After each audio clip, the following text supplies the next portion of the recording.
School take চ্যানেলে আপনাদের সকলকে স্বাগত। শিক্ষা সংক্রান্ত, স্কুলের অফিস সংক্রান্ত বিভিন্ন কাজের টিউটোরিয়াল এবং নতুন তথ্য পেতে সাবস্ক্রাইব করুন স্কুল টেক ইউটিউব চ্যানেল। এই বছর 2023 সালে west Bengal council of higher secondary এডুকেশনের তরফ থেকে একটি অনলাইন পোর্টাল চালু করা হয়েছে, যাতে ক্লাস 11-এর মার্কস এন্ট্রি করা যাচ্ছে। 11-এর মার্কস এন্ট্রি মডিউল অনেক দিন ধরে ওপেন হয়েছে এবং প্রত্যেকটি স্কুল অনলাইন এন্ট্রি করেও ফেলেছে। আগামী 15ই মে মার্কস এন্ট্রির শেষ দিন, কিন্তু একেবারে শেষ মাথায় এসে ওয়েবসাইটের মার্কস এন্ট্রি মডিউলে বিভ্রান্তি সৃষ্টি হয়েছে। সেই বিভ্রান্তি কি আপনাদের দেখাবো। এখানে আমি west Bengal council of higher secondary এডুকেশনের যে ওয়েবসাইট, যে পোর্টাল, সেই পোর্টাল আমি ওপেন করেছি। এরপর ইউজার আইডি পাসওয়ার্ড ব্যবহার করে লগ ইন করবো। ইউজার আইডি পাসওয়ার্ড এবং ক্যাপচা কোড ব্যবহার করে লগ ইন করবো। কাউন্সিলের পোর্টালে লগ ইন করে গেলাম।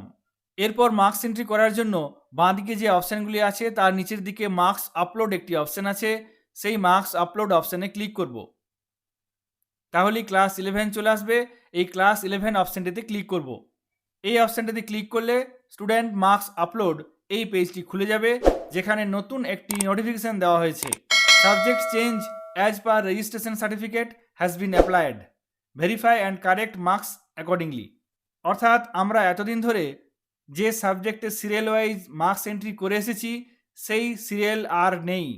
রেজিস্ট্রেশন সার্টিফিকেটে যেভাবে সাবজেক্ট কম্বিনেশন পরপর দেওয়া হয়েছে, এখানেও মার্কস এন্ট্রি করার ক্ষেত্রে সেই অনুসারে এখন সাজানো হয়েছে। এই নিয়ে তৈরি হয়েছে বিভ্রান্তি। সাবজেক্ট কম্বিনেশনগুলো রিসাফেল করা হয়েছে ঠিকই, কিন্তু এন্ট্রি হওয়া মার্কসগুলো সেই অনুসারে রিসাফেল করা হয়নি, যার ফলে সমস্যা সৃষ্টি হয়েছে। এক একটি বিদ্যালয়ে ক্লাস 11-এর ছাত্র সংখ্যা অনেক, সেক্ষেত্রে প্রত্যেকটি ছাত্রছাত্রীর মার্কস আবার ভেরিফাই করা এই শেষ মুহূর্তে অসম্ভব বলেই মনে হচ্ছে।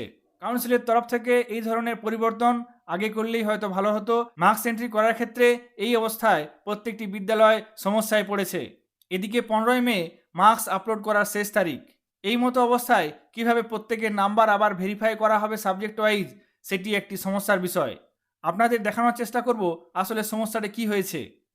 এখানে আমি স্টুডেন্ট টাইপে গেলাম, কারেন্টলি রেজিস্টার্ড অপশানে গেলাম।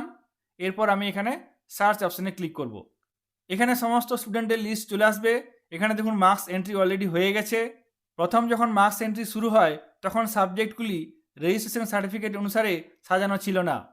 হঠাৎ করে শেষ মুহূর্তে এসে এই সাবজেক্টগুলি শুধুমাত্র রেজিস্ট্রেশন সার্টিফিকেট অনুসারে সাজানো হয়েছে, কিন্তু পুট করা মার্কসগুলি সেই অনুসারে সাজানো হয়নি, যার জন্যই প্রধান সমস্যা সৃষ্টি হয়েছে। এখানে একটি স্টুডেন্ট যার মার্কস এন্ট্রি কমপ্লিট হয়ে গেছে, কিন্তু এই সাবজেক্টগুলি রেজিস্ট্রেশন সার্টিফিকেট অনুসারে সাজানোর জন্য সমস্যা সৃষ্টি হয়েছে।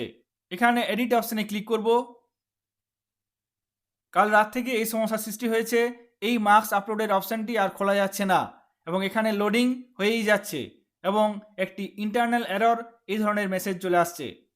এই মতো অবস্থায় প্রত্যেকটি নম্বর ভেরিফাই করা এবং কারেকশন করা কিভাবে সম্ভব হবে, সেটি এখন দেখার বিষয়। কাউন্সিলের কাছে অনুরোধ থাকলো, এই ধরনের পরিবর্তন শুরু থেকেই করা থাকলে ভালো হতো, না হলে শেষ অবস্থায় এসে বিদ্যালয়গুলির এই সমস্ত কাজ করতে নানা রকমের অসুবিধা হয়। কাউন্সিলের পোর্টালে মার্কস এন্ট্রি মডিউলের সমস্যাটি আপনাদের সামনে তুলে ধরলাম। এদিকে আগামী 15ই মে মার্কস আপলোড করার শেষ তারিখ। এই মতো অবস্থায় কিভাবে মার্কস এন্ট্রি করা হবে, সেটি এখন লাখ টাকার প্রশ্ন।